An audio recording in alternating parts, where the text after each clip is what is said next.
Salut et bienvenue dans cette nouvelle review. Aujourd'hui on s'attaque au chapitre 1064 et ça commence fort. Teach, toujours face à l'eau, se voit être surpris par les capacités du docteur de la mort. C'est donc face à lui qu'il perd le contrôle de l'une de ses attaques portant sur le fruit du tremblement, tuant d'après Doc Q notre Pégase. Stronger est en effet mort. Mais, plus important encore, c'est une magnifique démonstration de force que nous fait l'équipage de l'eau, capable de contourner les bombes explosives du Doc et de contrer les pirates de Barbe Noire. Dans ce combat, quelque chose est intéressant, déjà présente auparavant mais accentuée ici. C'est l'attitude de Teach, comparable à celle de Luffy, foncé dans le tas sans plan. C'est un parallèle qui pourrait permettre de comparer les deux personnages afin de marquer leur opposition. C'est durant ce combat que l'on apprend qu'en effet, Pudding a été capturé par Aokiji et Vanager.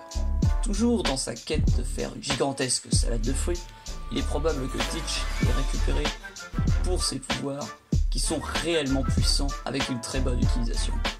Nous apprenons que Charlotte Linlin a été laissée pour morte, ce n'est pas officiel, mais dans l'histoire, elle a donc disparu. De plus, il semblerait que Pudding ne soit pas inquiète, mais j'avoue que cet élément m'échappe.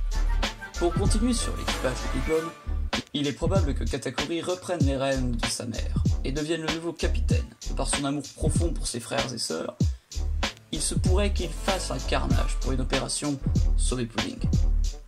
Law se trouve dans une situation assez compliquée, il tient tête à l'empereur, mais ce dernier use de son Black Hole annulant tout pouvoir de fruit du démon. Heureusement pour la suite, Law maîtrise son fluide. Fait étonnant, la marine ne souhaite pas intervenir. Sûrement qu'il perdrait en puissance de contre-attaque. N'oublions pas que malgré les 3 amiraux, les 4 empereurs présents, l'ordre des 7 grands corsaires a été rompu, ce qui entraîne le déséquilibre mondial qui ne cesse de s'aggraver. De retour sur Egghead du côté de Luffy. Fort heureusement, Bonnet n'est pas morte. Elle a utilisé son fruit pour contrer le pacifista. Mis à part de montrer les designs de Luffy et Chopper en vieux, ce passage nous permet de confirmer la réputation de Kuma le tyran, ainsi que l'intérêt de Vegapunk pour l'ex-corsaire, son espèce qui est particulière.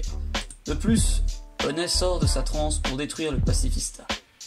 Puis, du côté du reste des chapeaux de paille, les éléments importants présentent surtout le génie de Vegapunk, qui a recréé la structure des îles célestes, accentuant encore que Vegapunk est un génie.